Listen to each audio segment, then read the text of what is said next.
que você abra.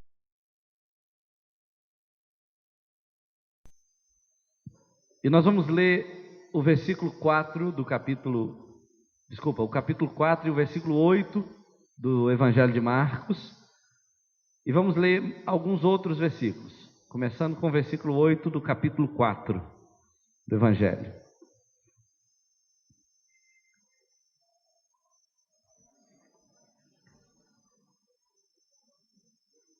Quem achou, diga amém. Se você está perto de alguém que não tem a Bíblia, ofereça para que ele leia com você, ou ela leia com você. Diz assim: outra enfim caiu em boa terra, e deu fruto que vingou e cresceu, produzindo a 30, a 60 e a 100 por um. Virando a página, a partir do versículo 14, o texto diz assim: o semeador semeia a palavra. São estes os da beira do caminho, onde a palavra e tira a palavra semeada neles. Semelhantemente, são estes os semeados em solo rochoso, os quais, ouvindo a palavra, logo a recebem com alegria, mas eles não têm raiz em si mesmos, sendo antes de pouca duração. Em lhes chegando a angústia ou a perseguição por causa da palavra, logo se escandalizam. Os outros, os semeados entre os espinhos, são os que ouvem a palavra, mas os cuidados do mundo, a fascinação das riquezas e as demais ambições concorrendo sufocam a palavra, ficando ela infrutífera. Os que foram semeados em boa terra são aqueles que ouvem a palavra e a recebem, frutificando a 30, a 60 e a 100 por um. Só mais um texto. Abra comigo agora no livro do profeta Ezequiel, no capítulo de número 36.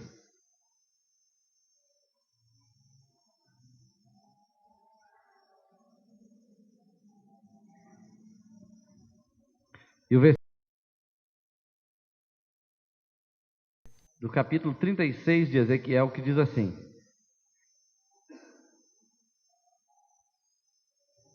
dar-vos-ei coração novo, e porei dentro de vós o espírito novo. Tirarei de vós o coração de pedra, e vos darei coração de carne.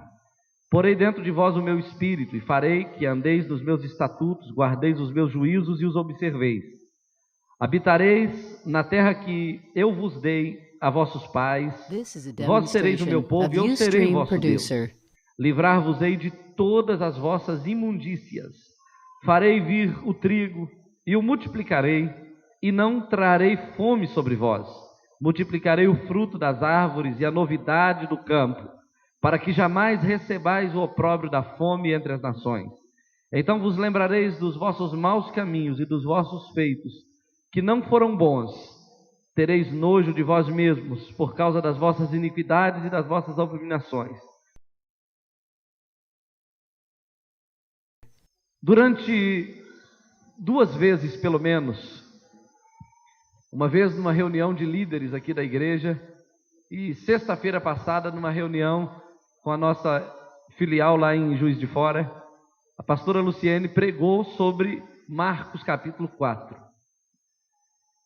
E depois eu pedi ela autorização para usar o mesmo texto, para trazer uma outra palavra que, enquanto ela pregava, Deus falava muito ao meu coração a respeito de algumas coisas que todos nós precisamos compreender de uma forma mais ampla. E eu quero falar hoje sobre terra de milagres. E eu queria que você, só para afinar comigo o tema dessa noite, fale comigo assim: terra de milagres. Agora é para falar de verdade mesmo. Fala assim: terra de milagres. Sou eu. Amém. Você crê que você é uma terra de milagres? Deus, da forma simbólica como é colocada nesse texto, é apresentada como uma semente espiritual. E isso quer dizer que onde ela for lançada, irá frutificar de acordo com o solo.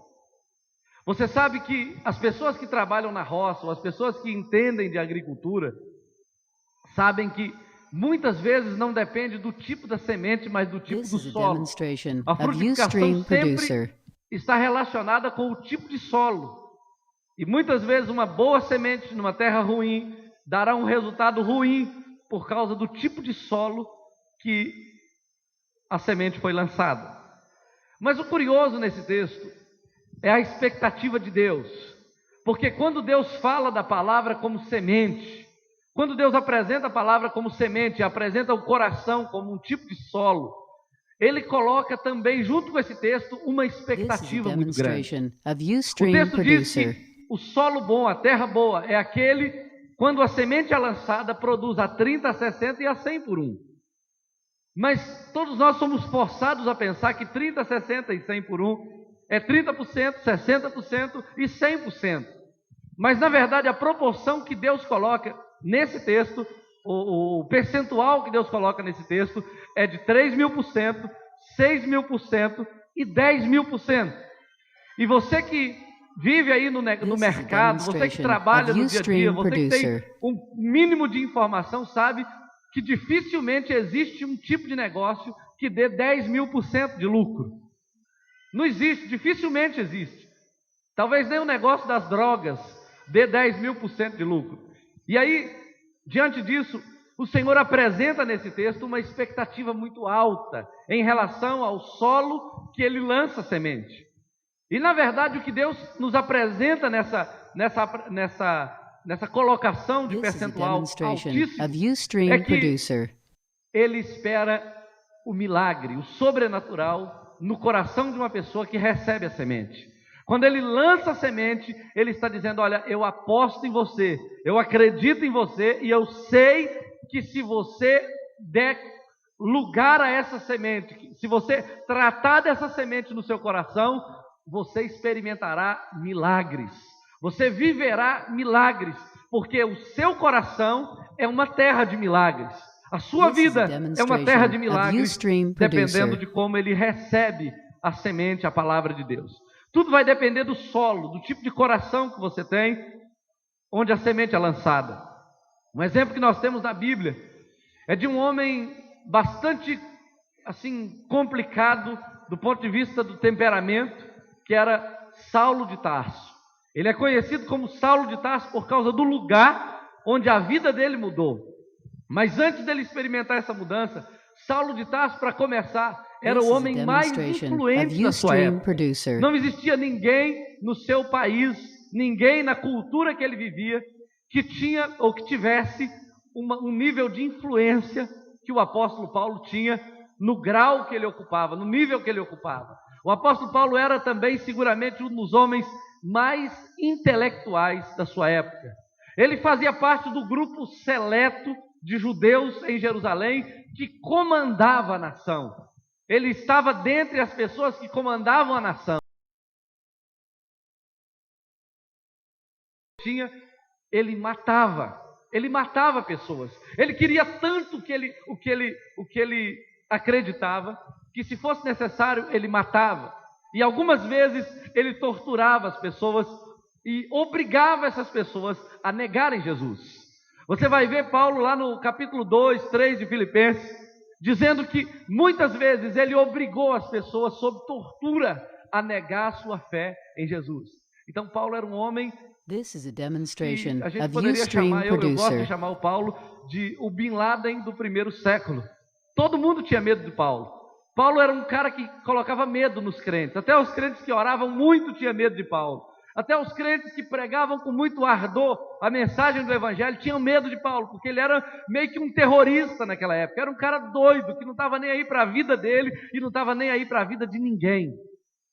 Mas de repente, esse homem teve uma experiência com Jesus. E depois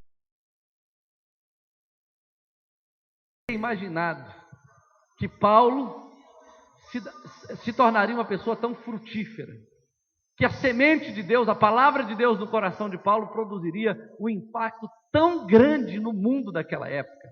Paulo pregou para reis, para estadistas, pregou para homens de influência, pregou em todo o mundo conhecido daquela época. O evangelho chegou através de Paulo, um homem que matava as pessoas por causa de Jesus, agora oferecia. Por que isso aconteceu? Por que Paulo se tornou tão grande? Sabe por quê? Porque quando a semente caiu no coração dele, ela produziu a 100 por 1. Ela produziu 10.000%. Ela produziu na taxa máxima imaginável. O desejo de Deus se satisfez na vida de Paulo, porque quando a palavra entrou no coração dele, ele fez questão de aproveitar completamente essa palavra, e ela germinou e produziu a 100 por 1. A Bíblia conta a história de uma outra pessoa que toda vez que ela menciona o nome dessa pessoa, ela a chama de Raabe a meretriz. Sempre fala de quem ela era antes por causa de quem ela se tornou depois. Depois que ela conheceu o povo de Deus, depois que ela soube quem era o Deus de Israel, depois que ela colocou a sua confiança nesse Deus, a Bíblia diz que ela saiu ali de Jericó, deixou de ser meretriz e veio a se tornar uma mulher de grande influência na história da formação de Israel, e principalmente porque ela veio a pertencer à linhagem messiânica. Ela faz parte dos ancestrais de Jesus Cristo. Agora, essa mulher se tornou um exemplo de superação, um exemplo de restauração emocional, um exemplo de cura moral, porque a palavra, quando entrou no coração dela, produziu a 100 por 1. Qualquer pessoa como Raabe teria motivos para dizer: olha, minha vida não tem como ir para frente por causa da minha história, eu fui meretriz, eu fui abusada sexualmente.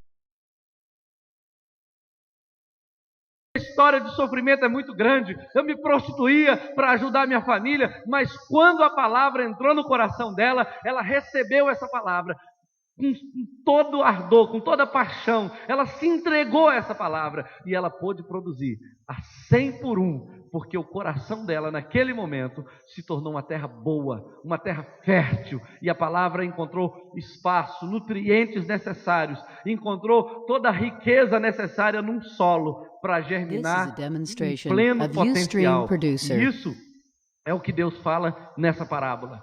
Uma terra boa é aquela que, quando a semente cai, ela frutifica e produz a 30, a 60 e a 100 por 1. O termo no hebraico, no grego, para vingar ou para frutificar, como aparece em Lucas, Marcos e Mateus, é que esse vingar ou esse frutificar tem a ver com crescer extraordinariamente.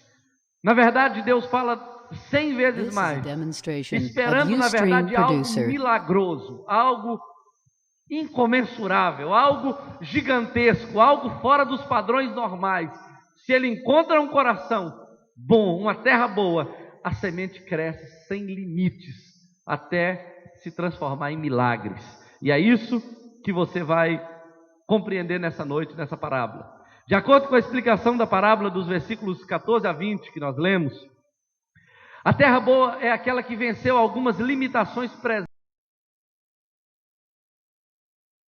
apresentadas. Quando você olha os outros 3 tipos de solo que foram apresentados de forma negativa, cada tipo de solo tem um tipo de limitação.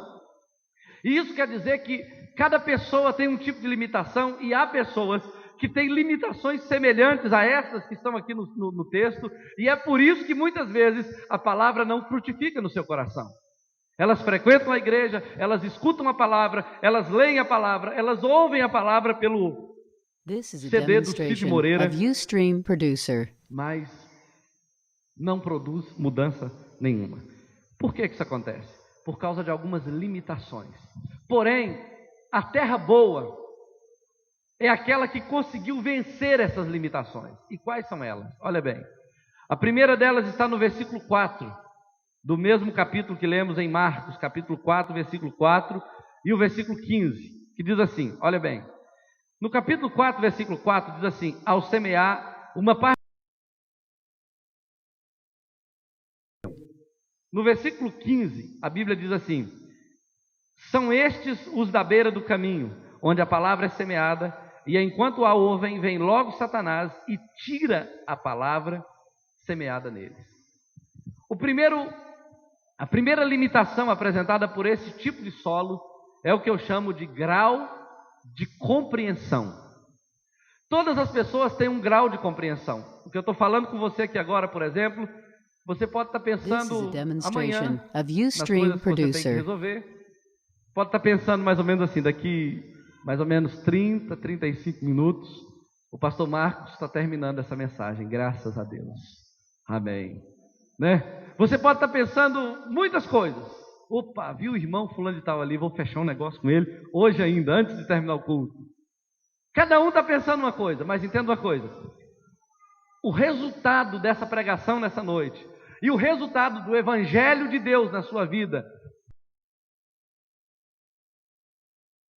que você tem quando a palavra é lançada no seu coração.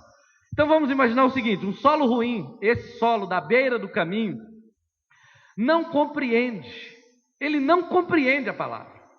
A palavra não consegue atingir um nível de compreensão satisfatório para produzir o resultado necessário.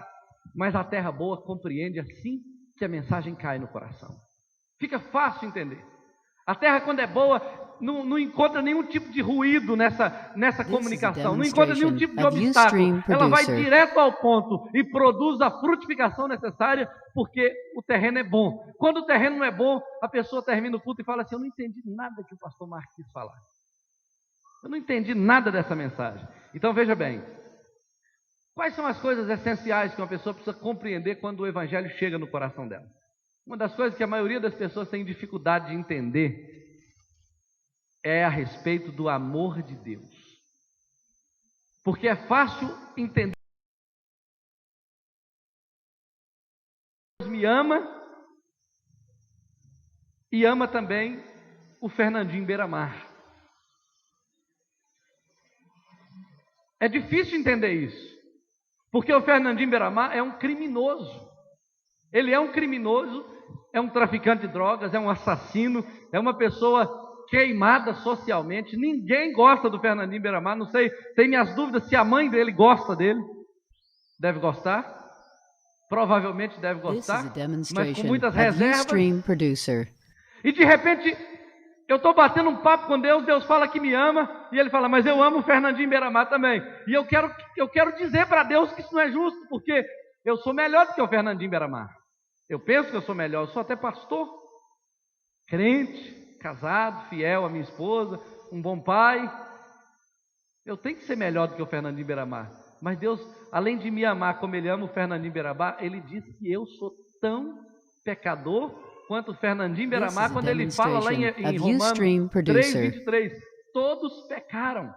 E você sabe que potencialmente todos pecam. E potencialmente todos são criminosos, tanto quanto o Fernandinho Beiramar, ou pior, eu estou olhando aqui para muitas pessoas de alta periculosidade.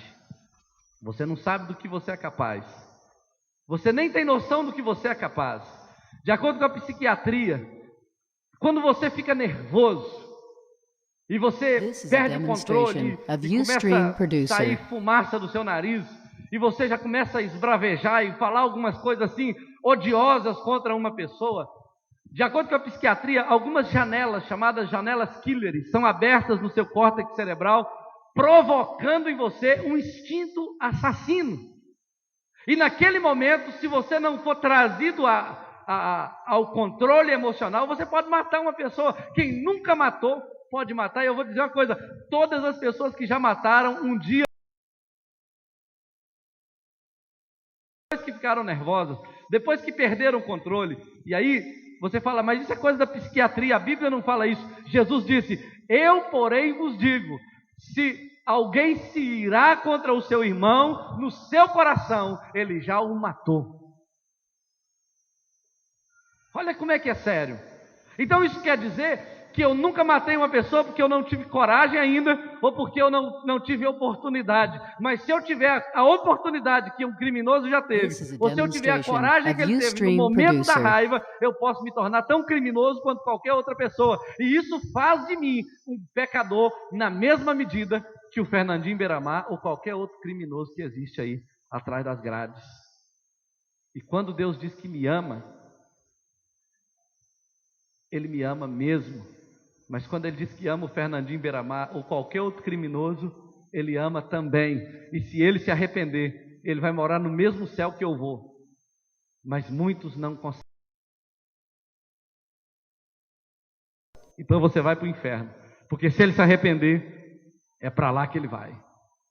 É ruim ouvir isso, mas é assim que é.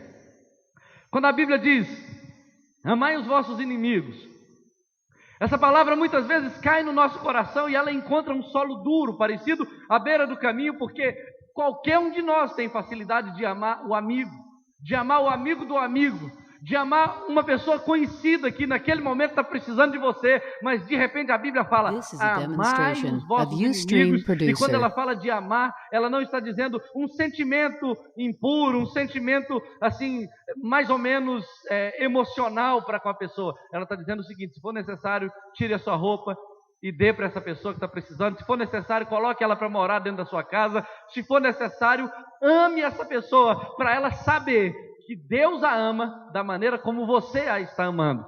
Então, isso não cai no nosso coração. Mas a Bíblia fala que uma terra boa, ela tem facilidade de...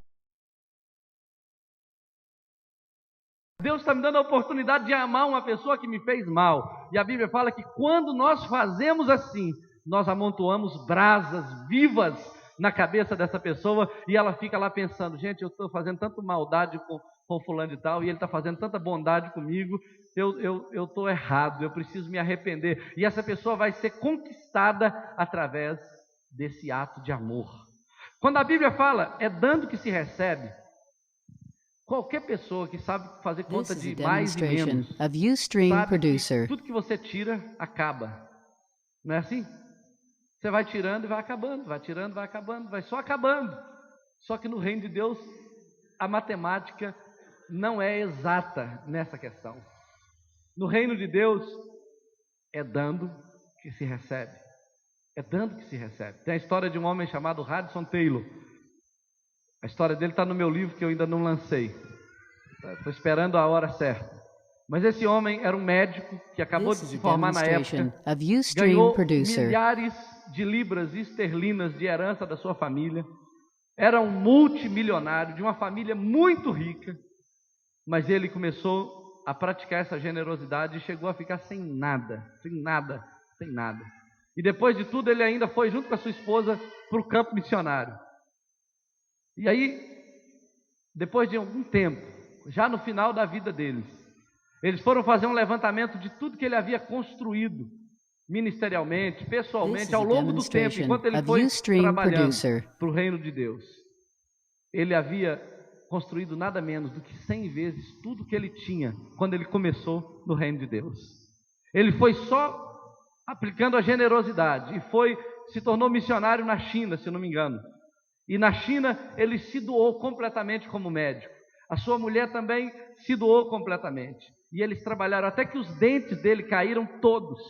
E um dentista foi visitá-lo 30 anos mais tarde para ver como ele estava e aproveitou e fez uma dentadura nova para ele. Estava envolvido completamente em missões. Mas quando terminou a história desse homem, tudo que ele construiu dava 100 vezes mais, dava mais de 100 vezes mais. Tudo o que ele havia começado, tudo que ele havia aplicado quando ele começou. Então, no reino de Deus, a matemática é outra. É dando que se recebe. E uma pessoa que é terra boa, que é terra de milagres, ela consegue compreender conceitos assim, que são simples para nós, mas que são muito difíceis de ser entendidos para uma pessoa que não tem uma terra. Por exemplo, precisamos perdoar para ser perdoado. E nem todo mundo consegue perdoar. Isso que o fulano de tal fez para mim não é digno de perdão. Mas a Bíblia fala que quem não perdoa não pode ser perdoado, não será perdoado. E essa pessoa, quando recebe no coração a palavra de Deus dizendo você tem que perdoar, ela perdoa com facilidade, porque o coração dela tem facilidade de receber a palavra e de colocá-la para funcionar, para frutificar. É por isso que você vai encontrar pessoas que estão no mesmo lugar, ouvindo a mesma palavra, e uns crescem extraordinariamente, e outros ficam estagnados. Uns conquistam tudo que Deus tem para eles, e outros ficam paralisados, porque um está recebendo a palavra, está compreendendo, está frutificando a 30, a 60, a 100 por um, enquanto o outro está lá pensando, tentando entender, tentando olhar os termos no sentido original, tentando questionar a verdade.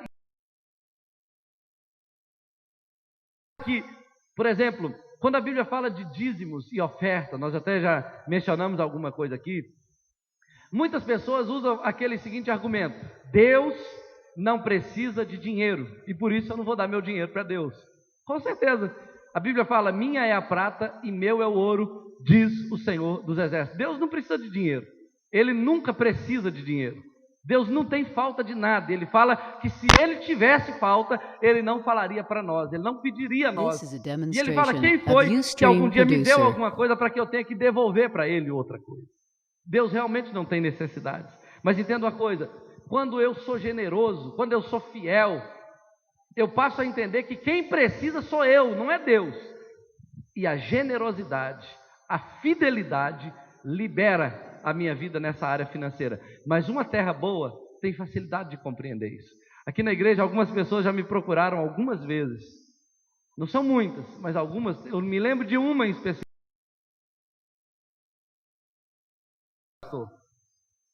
Se algum dia você me proibir de ser fiel no dízimo e na oferta, ou eu vou sair dessa igreja, ou eu vou te desobedecer. Falou desse jeito. Desse jeito. Por quê? Porque para ele isso é uma verdade resolvida. Isso é uma verdade que já frutificou no seu coração. E não é à toa que essa pessoa tem crescido tanto em tantas áreas.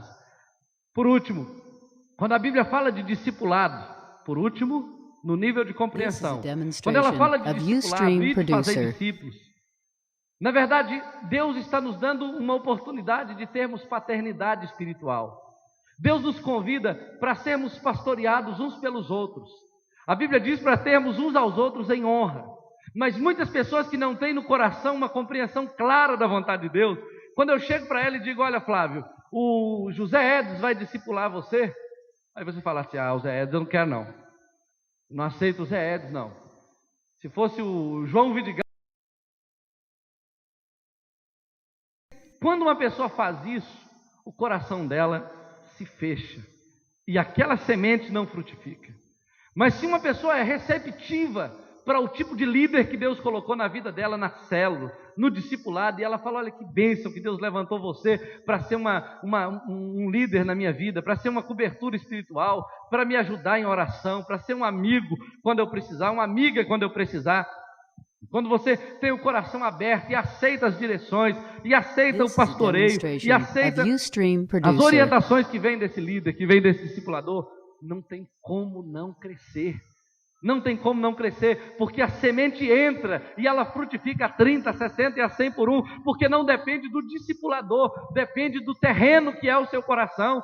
Se você pensar que o discipulador é que determina isso, eu vou te dizer: Caim foi discipulado pelo melhor discipulador, Deus. Deus discipulou Caim e Abel, e Deus não conseguiu mudar o coração de Caim. O coração de Caim era mau desde o início. Apresentou soluções para Caim, mas Caim era duro de coração. O discipulador era ideal, era excelente, era o melhor que qualquer um podia ter, mas ele não cresceu, porque a semente não achou espaço no coração dele. Então, querido, o que depende é do seu coração, porque Deus está levantando homens e mulheres que estão liderando células, que estão discipulando, que estão orando por você. E se você abre o coração e diz: olha, eu quero ser pastoreado, eu quero ter uma cobertura espiritual, você vai, porque é um princípio de Deus. É o nível de compreensão que vai te levar a esse nível de milagres, porque o seu coração, como de qualquer outra pessoa aqui, é terra de milagres. Se você deixar a palavra entrar e frutificar, você vai ver o que Deus pode fazer na sua vida. Em segundo lugar, a segunda limitação que é vencida pelo terreno que o versículo 8 apresenta. Eu não falei de uma coisa muito importante no primeiro ponto, que está em João capítulo 13, versículos 7 a 9. Quando Jesus estava já no fim do ministério dele, eu volto aqui, depois eu continuo no segundo ponto. Jesus reúne os discípulos, pega uma toalha e pega uma bacia, e ele então coloca os discípulos assentados e começa a lavar os pés deles. Pedro não entendeu direito o que Jesus estava fazendo. This is a E demonstration ele se of levanta e fala: Ustream Jesus, Producer. o Senhor nunca lavará o meu pé. Nunca. E aí Jesus, calmamente, olha nos olhos de Pedro e diz: Pedro, se eu não lavar os seus pés, você não terá parte comigo no meu reino. E aí Pedro fala assim: Senhor, o pé só não só o pé, mas as mãos, a cabeça, lava tudo, Senhor, lava tudo. Essa liberalidade no coração de Pedro, a ficha caiu na... Fazia parte do crescimento que ele estava esperando. Talvez você está aqui na igreja falando assim: olha, eu estou só aqui hoje, mas eu não quero muito compromisso com Jesus, não. É igual o Flávio, né, quando ele veio para a igreja. Ele gostava da cachaçinha dele. Ele não tinha nada, pode contar?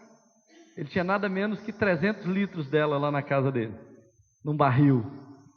E ele falava assim: olha, This is a eu demonstration vou lá na of igreja na Ustream quinta-feira, porque Producer. domingo é dia de tomar todas. Eu não abro mão. Aí ele começou a vir na quinta. Aí depois ele falou: eu vou domingo de manhã, porque domingo de manhã eu assisto a culto rapidinho, e aí eu posso beber o dia inteiro. Aí começou a vir quinta e domingo de manhã. Aí daí a pouco ele falou: já que eu estou vindo quinta e domingo de manhã, eu vou domingo à noite também. E ninguém falava com ele: olha, para de beber, para de beber. E ele ia chegando, ia ficando. Deus estava planejando, inclusive Deus ainda está planejando muitas coisas, porque ele está só no começo ainda. Mas quando ele viu, ele já estava de cabeça, porque à medida que a palavra foi entrando no coração dele, ele foi dando espaço. E se continuar assim, se ele continuar deixando Jesus lavar os pés dele e ministrar na vida dele como tem deixado, vai muito longe, mas muito longe, porque esse é o caminho de provar do reino de Deus. É deixar que a palavra entre no coração e produza 30, 60, 100 por um. Seu coração é terra de milagres e Deus vai cumprir na sua vida o que Ele tem desejado. A segunda limitação que a terra boa venceu é a capacidade de resistir. Capacidade de resistir. Olha bem, o versículo 5 e 6 do capítulo 4 de Marcos diz assim: outra caiu em solo rochoso, onde a terra era pouca, e logo nasceu, visto não ser profunda a terra. Saindo, porém, o sol a queimou, e porque não tinha raiz, secou-se. Lá no versículo 16, diz assim: semelhantemente, estes são os semeados em solo rochoso, os quais, ouvindo a palavra, logo a recebem com alegria. Mas eles não têm raiz em si mesmos, sendo antes de pouca duração. Em lhes chegando a angústia ou a perseguição por causa da palavra, logo se escandalizam. O segundo limite a ser vencido, e que a terra boa venceu, é o limite da resistência, a capacidade de resistir. Um solo ruim não resiste à pressão da provação e da perseguição. A terra boa resiste, um solo ruim não resiste. Muitas pessoas dizem sim para Jesus, muitas pessoas querem muito Jesus, e quando a palavra vem, elas recebem com alegria tremenda, e elas dizem: opa, agora minha vida vai mudar, e elas vão de cabeça. Só que não tem como você mergulhar em Deus e não enfrentar provações. É impossível não enfrentar provações. É impossível não ser perseguido. Muda a sua linguagem, e as pessoas vão dizer: o que está acontecendo? Você está fanático? Comece agora a ter compromisso na quinta, ou na terça, e no domingo pela manhã, ou no domingo pela noite, e as pessoas vão dizer: como é que é? Agora você não tem mais tempo para nós, para os amigos, para as rodadas de cerveja, para as brincadeiras. Então as pessoas começam a perseguir você, e algumas pessoas, quando isso começa a acontecer, elas: não é bem no mesmo bate-local, nós vamos nos encontrar. E aí a pessoa retrocede. A palavra não germina, ela não produz. E se ela germina, ela morre rapidamente, porque as raízes não têm como aprofundar, porque o solo é rochoso. Lá em casa, no meu quintal, nós plantamos uma grama, e tem um lugarzinho localizado onde a grama não cresce nem com oração. Não cresce. Ela cresce um pouquinho e aí vem o sol e ela This is a seca. demonstration of Aí Ustream dá uma chuvinha, ela Producer. fica verdinha, mas é só esquentar de novo e ela abaixa outra vez. E aí, queridos, eu fiquei curioso com aquele negócio. Aí o dia que eu fui plantar um pé de coco lá, que eu trouxe do Espírito Santo, eu dei uma furada no chão lá com a cavadeira. Quando eu bati a primeira vez, terra normal. Na segunda cavadeirada que eu dei, bateu numa rocha e fez aquele barulho assim de ferro e cimento batendo. Era algum tipo de concreto que alguém tinha jogado. Aí eu fui, raspei a terra assim e vi que ali debaixo tinha uma laje.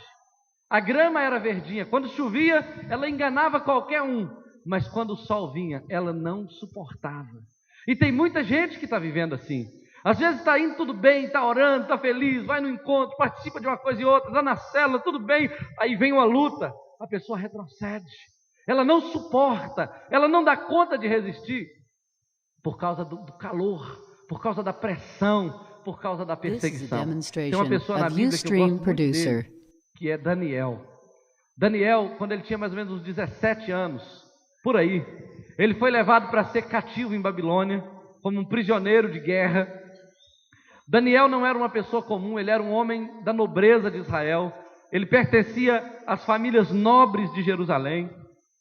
Ele foi criado no conforto, foi criado num padrão de vida muito alto. Ele nunca tinha conhecido uma outra morada a não ser a que ele tinha com seus pais dentro da realeza. Era uma pessoa que tinha uma cultura muito elevada, era uma pessoa que tinha sonhos, inclusive talvez de pertencer ao governo do seu país. Era uma pessoa que tinha compromisso com Deus. Tudo nele era assim, tudo feito de forma muito planejada. Ele sonhava com um futuro brilhante, mas de repente os inimigos de Babilônia invadiram Jerusalém e levaram muitas pessoas cativas, dentre elas Daniel, Sadraque, Mesaque e Abednego, que era na verdade Misael, Azarias, Daniel e quem era o outro? Sadraque. O nome do outro eu esqueci, mas era gente boa. Está lá em Daniel. Não deixe de conferir essa história. Esses 4 jovens, quando entraram em Babilônia, eles fizeram uma aliança com Deus, de serem fiéis, acontecesse o que acontecesse. Eu te pergunto, quanto tempo você acha que eles resistiram e foram fiéis naquela corte pagã? Quanto tempo? 1 ano? This is a demonstration 2 of anos? Ustream Producer. Quem veio de manhã não pode contar não. Nada menos que 70 anos. Daniel entrou naquela corte como um dos conselheiros do rei. Durante 70 anos ele viu reis ascenderem ao poder e declinarem da sua posição de reis. Eles viram inimigos invadirem o país e muito sangue ser derramado. Mas durante 70 anos eles estiveram na posição. Teve o Deus de Babilônia, que era Nabucodonosor. Mas justamente nesse tempo, ele dobrava os seus joelhos, com a janela aberta para Jerusalém, e orava 3 vezes todos os dias, até ser levado para a cova dos leões. 70 anos de fidelidade, 70 anos de aliança. Ele viu muitas pessoas injustas, muitas pessoas corruptas, muitas pessoas que negociaram princípios e valores, sendo depostas, sendo humilhadas, sendo mortas, mas ele foi fiel. E durante 70 anos, Daniel cresceu.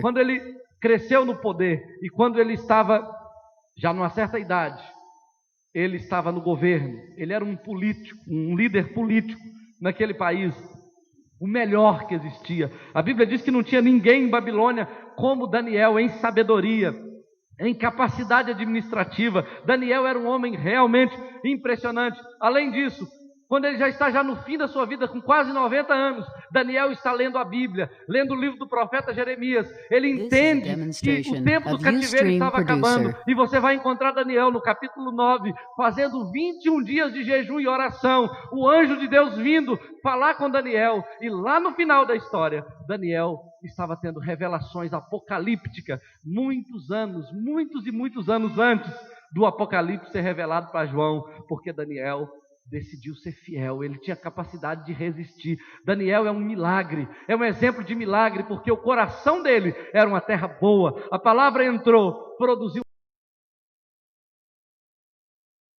você. Deus quer que o seu coração seja terra de milagres, que você não vai se rendendo a qualquer pecado que surge para você, que você não vai se prostrando diante da primeira pressão, diante do primeiro calor, diante da primeira propina, diante da primeira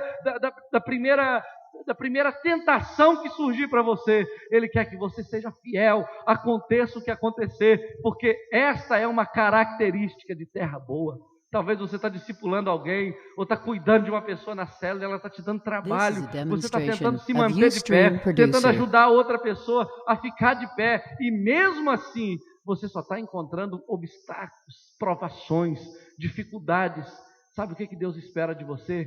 Deus espera o milagre na sua vida. Ele espera que você dê fruto justamente nessa hora. Ele espera que você seja capaz de produzir a 100 por 1, mesmo com essa dificuldade, mesmo com essa pressão. Ele está esperando de você muito mais do que você imagina. Ele está investindo em você, apostando em você. E toda vez que a luta vem para te pressionar, Ele envia uma palavra para te manter de pé, para te fortalecer, porque o desejo de Deus é que contra todas as impossibilidades, você se transforme num milagre humano sobre essa terra, que a sua célula se transforme num milagre, que o seu discipulado se transforme num milagre, e que a sua própria vida como homem, como mulher, como marido, como pai, como esposa, como homem de negócio, como pessoa de negócio, Deus quer que você se transforme num milagre.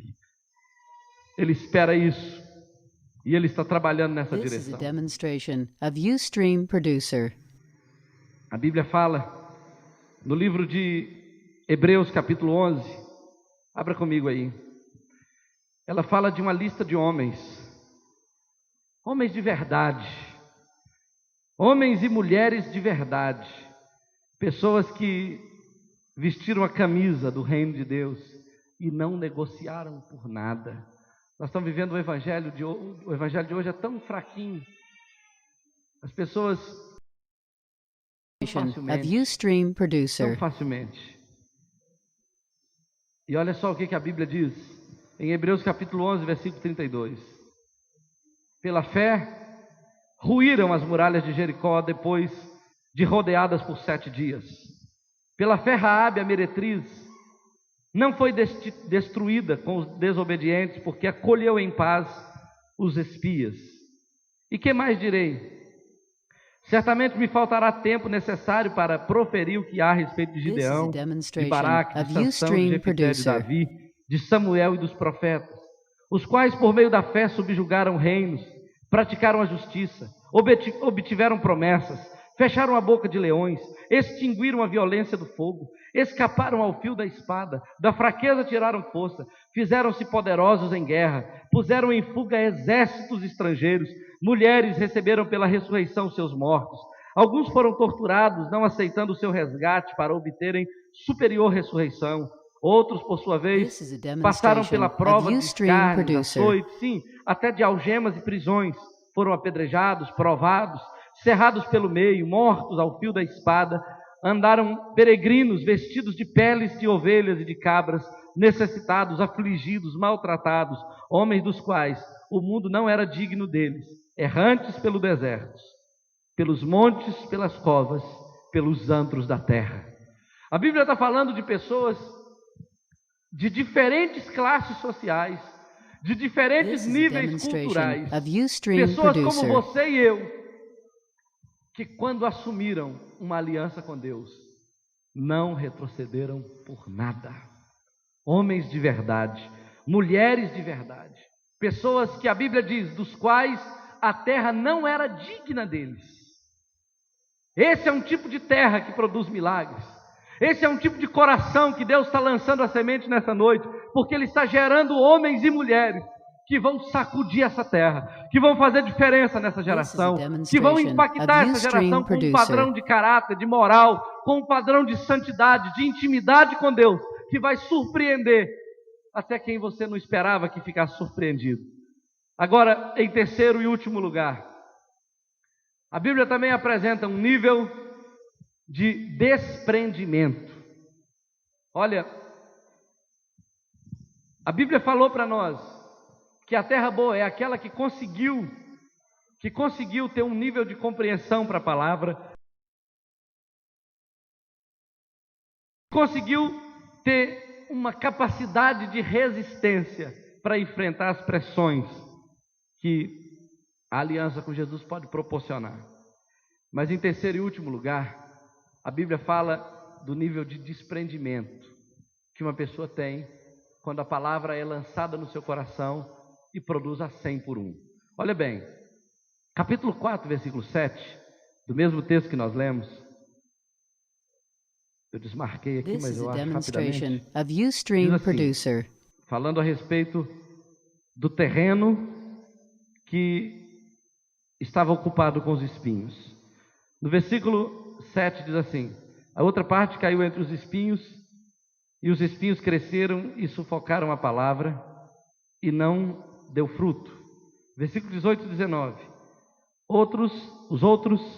os semeados entre os espinhos, são os que ouvem a palavra, mas os cuidados do mundo, a fascinação das riquezas,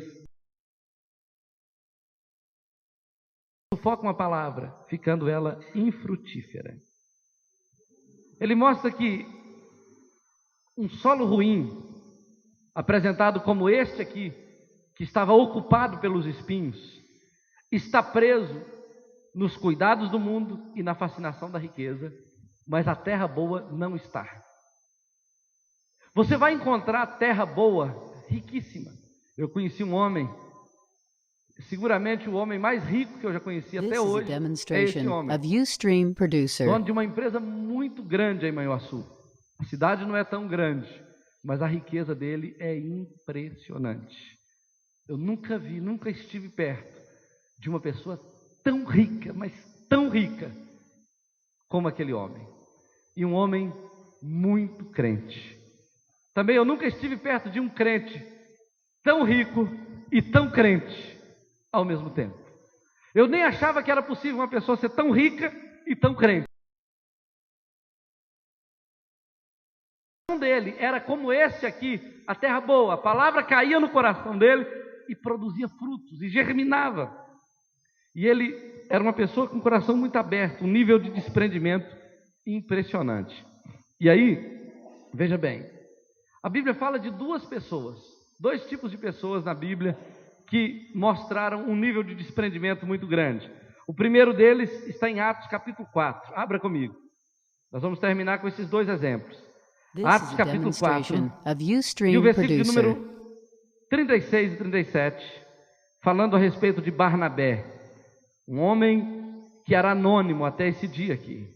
A Bíblia fala assim: José, a quem os apóstolos deram o sobrenome de Barnabé, que quer dizer filho da exortação, levita, natural de Chipre, como se tivesse um campo vendendo, trouxe o preço e o depositou aos pés dos apóstolos. Barnabé era um homem comum. Se morasse em Juiz de Fora, eu disse, ele seria um granjeiro. Porque lá em Juiz de Fora e no sul, as pessoas que têm sítio ou fazenda chamam de granja. E aqui de sítio. Então ele era um sitiante ou um granjeiro. Ele não era um líder da igreja, mas ele era um bom crente. E quando a palavra entrou no coração dele, eu não sei que culto ele estava assistindo, eu não sei que pregação ele estava ouvindo, eu não sei quem estava no púlpito naquela noite, mas ele estava ali adorando a Deus. A Bíblia fala que ele tinha um campo, e ele vendeu esse campo, esse sítio, e trouxe o dinheiro e colocou no altar de Deus, aos pés dos apóstolos. E esse homem nunca mais permaneceu no anonimato. Daí para frente, esse homem se torna um homem de grande influência. A primeira coisa impressionante que ele fez foi essa. Mas depois disso você vai encontrar Barnabé consolidando o apóstolo Paulo.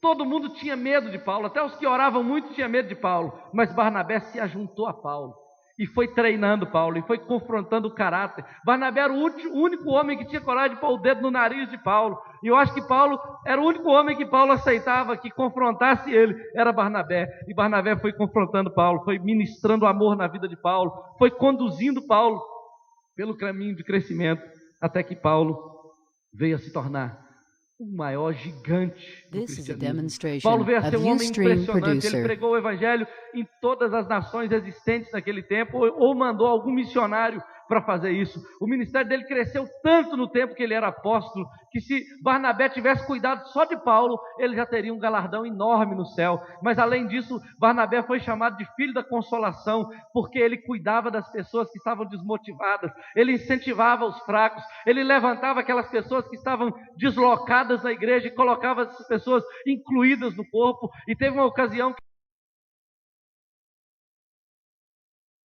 ele não quis que Marcos fosse com ele, mas Barnabé se ajuntou a Marcos, cuidou de Marcos durante um período de uns 3 anos, e lá para o final da vida do ministério de Paulo, Paulo fala assim: trazei-me a João Marcos, porque ele me é útil para o ministério. Paulo havia tido ali um discípulo formado por Barnabé, além de tantos outros que ele formou, porque Barnabé se tornou uma pessoa de grande expressão por causa do nível de desprendimento. Ele era aquela pessoa que se ligasse para ele de madrugada, podia contar com ele. Se pedisse para abrir uma célula na casa dele, a porta estava aberta. Se alguém viesse para ele discipular, ele estava pronto para cuidar dessa pessoa. Se tivesse que dividir o que ele tinha para ajudar essa pessoa a ir para frente, ele estava pronto para fazer isso, por causa do nível de desprendimento. Então, a semente lançada no coração de Barnabé conseguia germinar, produzir frutos a 100 por 1. A terra dele era terra de milagres, por causa do desprendimento que ele mostrava em situações assim. Mas a pessoa que eu quero colocar como ênfase final está em Hebreus, de novo, no capítulo 11, que é Moisés. Moisés é um exemplo de desprendimento, e a Bíblia o menciona como uma pessoa de alto grau de desprendimento. Ele fala assim, capítulo 11, versículo 23: pela fé Moisés, apenas nascido, foi ocultado por seus pais durante 3 meses, porque viram que a criança era formosa. Também não ficaram amedrontados pelo decreto do rei. Pela fé Moisés, quando já homem feito, recusou ser chamado filho da filha de Faraó, preferindo ser maltratado junto com o povo de Deus a usufruir prazeres transitórios do pecado, porquanto considerou o opróbrio de Cristo por maiores riquezas do que os tesouros do Egito, porque contemplava o galardão.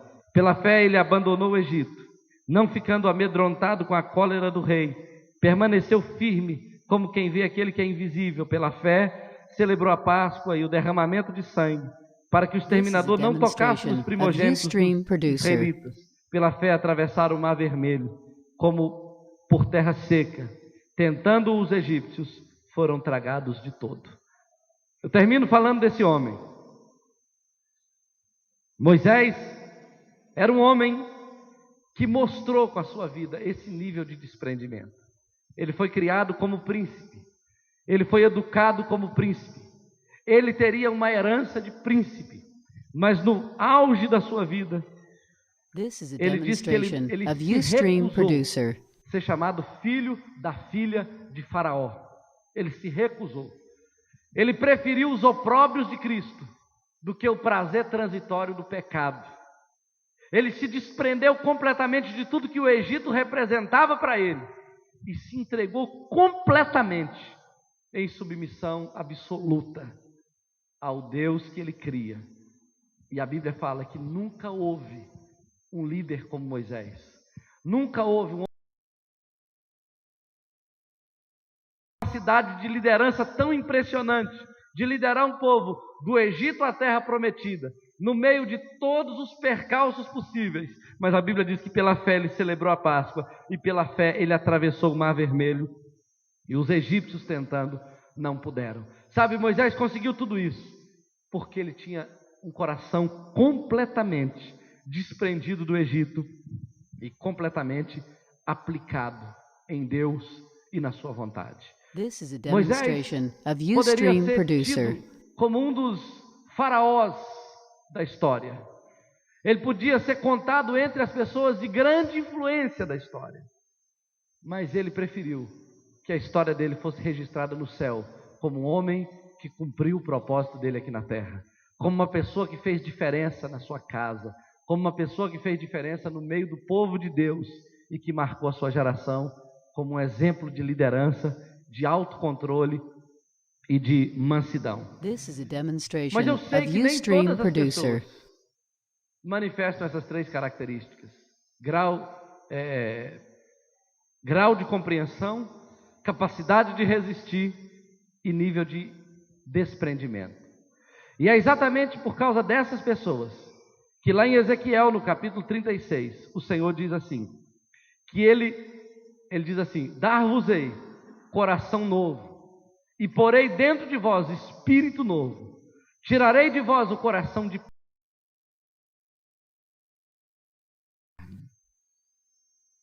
O que Deus fala é que se a terra do seu coração não está produzindo o milagre que Ele espera, Ele pode te dar um coração novo, Ele pode te dar um espírito novo, Ele pode mudar você completamente por dentro e fazer de você uma bênção, uma terra de milagres, se você quiser deixar.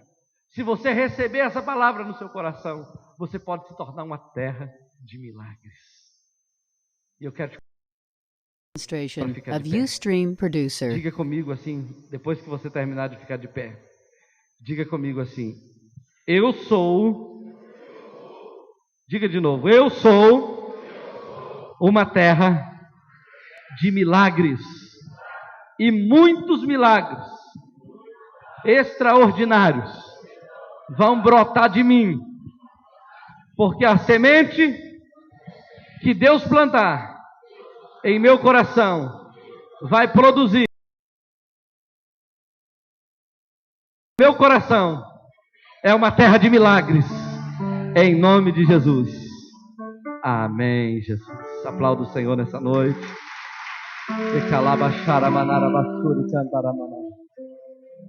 Feche seus olhos aí. Eu não sei como você tem vivido. Eu não sei se você tem se colocado abaixo da expectativa de Deus. Se você tem achado que um pouquinho só tá bom. This is a demonstration Que a of mediocridade Ustream tá boa. Producer. Que você tem, talvez você tenha achado que o pouco que você já dá, o pouco que você já oferece a Deus de sua vida, já está bom demais. Nem isso você dava antes, nem isso você era antes. Olha, Deus hoje te convida a ser uma terra de milagres. A semente que Ele está plantando no seu coração pode germinar. Quantas pessoas dizem: eu nunca sou capaz de ser um líder de célula, um discipulador, um pastor. Semana que vem, agora no sábado, eu vou encontrar com um amigo meu, que é médico, lá no Pará.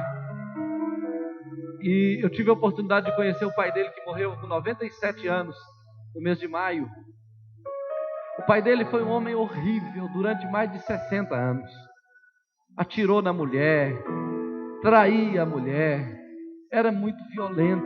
This is a Era uma pessoa que demonstration ninguém of Ustream acreditava que Producer. algum dia fosse dar em alguma coisa. Mas depois de 60 anos esse homem se converteu. E ele gostou do que ele viu no Evangelho. E ele começou a se dedicar. Eu estive na formatura dele em teologia. Ele formou-se em bacharel em teologia. E começou a pastorear com 72 anos. E pastoreou, fundou uma igreja. A igreja cresceu por um tempo, cresceu bastante. E aos 97 anos esse homem morreu. This is a demonstration Quase of 97. Ustream Producer. Olha só, com Deus tudo é possível. Não existe impossível para Deus. Se você tiver coragem de germinar a semente que Ele está plantando no seu coração, se você aceitar essa semente e disser: Senhor, pode contar comigo, eis-me aqui, eu estou pronto para ser uma terra de milagres, eu estou pronto para produzir o This is sobrenatural a demonstration pela of fé Ustream nessa Producer. palavra que está semeada no meu coração. Deus vai fazer de você um milagre. Deus vai fazer do seu casamento um milagre. Deus vai fazer do seu negócio um milagre. Deus vai fazer da sua família um milagre. Deus vai fazer da sua vida um milagre. Porque a semente é boa. Ele está à procura de um coração pronto para receber essa palavra. Feche os seus olhos agora, querido. Ramaná surekandanaga surimanasharamana.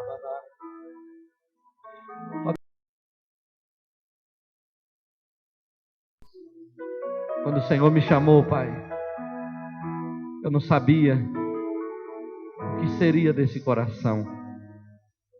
O que seria desse terreno?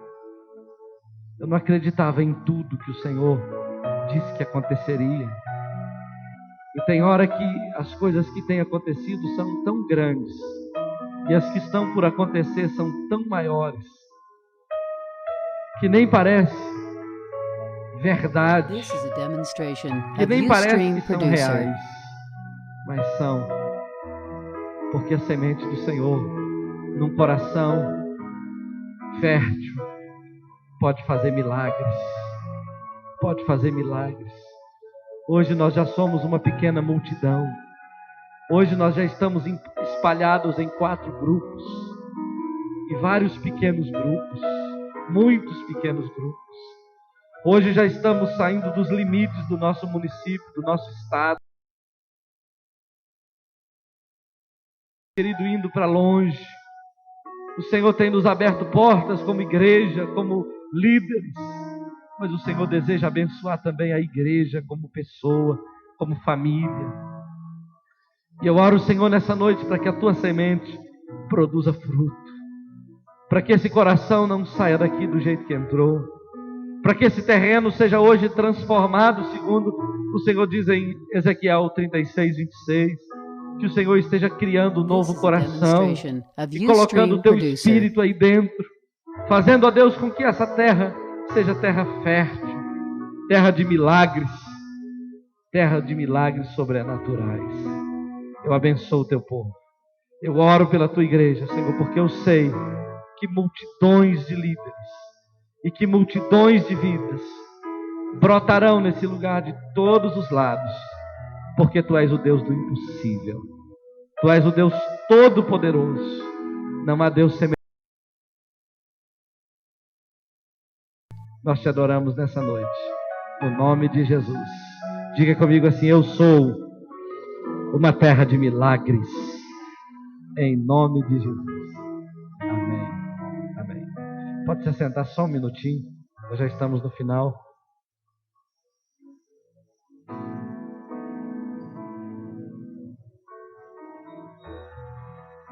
Terça-feira nós teremos o Tadel, a continuidade da aula 6. Demonstration Para of liderança, Ustream mas Producer. todos estão convidados e poderão participar. Deus abençoe você. Na quinta-feira nós teremos também um culto da campanha das 7 semanas. E no domingo nós teremos a celebração normal pela manhã à noite. Se você não achou lugar à noite e quiser vir pela manhã, o culto da manhã é igualzinho da noite. E você está convidado a estar conosco às 10 da manhã. Em setembro nós teremos aqui a multiplicação das células e teremos também a multiplicação do culto 7h30. Então, se você gosta do culto mais no final da tarde, você vai poder vir no culto das 5, ou no culto das 10, ou então no culto das 7h30. Nosso alvo é ter 5 cultos no domingo. E esse ano nós vamos, pelo menos, completar os 3. Se Deus quiser e Deus quer, em nome de Jesus. Eu quero agradecer a presença de cada visitante que está aqui. Eu estou vendo aqui a irmã Luísa, né? Eli. Deus abençoe, seja bem-vinda. Está conosco também a tia e o primo da Luciene e o pai dela, da pastora Lucilene. A pastora Luciene. Então estão ali a Nildete, o William e o Sérgio, família lá de Dom Cavate, que estão nos prestigiando aí com a sua presença. Tem o casal que eu vi um dia desse aqui na igreja, estou vendo pela segunda vez, né? Não sei se é a segunda. Não é isso? Deus abençoe. Lá de Lavras. É de Lavras? Também. Deus abençoe, sejam bem-vindos. Quem mais está nos visitando hoje? Pela primeira vez, pelo menos. Só para eu saber. Tem mais alguém? São esses, né, que eu apresentei. Deus abençoe você. E hoje eu vou pedir permissão para não cumprimentar você na porta. Eu estou meio passando mal, custei pregar aqui hoje e eu estou precisando ir para casa para a segurança de todos. Amém. Então eu vou pegar carona com o primeiro que me levar para casa. E eu estou lutando contra uma virose. Até agora não me derrubou não, e nem vai me derrubar. mas eu sei que ela está querendo tirar proveito aqui de vocês e fazer isso assim em público, né? Não pode. Então eu agradeço a presença de todos. Hã? Como? Não, eu tenho umas caronas aí, né? A Luciana está aí, não dá para ir. Obrigado, Varão. Obrigado. Nós vamos embora agora então. Deus abençoe você. Até domingo que vem. Sábado, 6:30 da tarde. Eles já são casados, mas eles gostaram tanto do casamento que vão casar de novo. Aí agora nós vamos consagrar o casamento deles, sábado, 6 da tarde, 6:30 da tarde. Estão todos convidados. Deus te abençoe.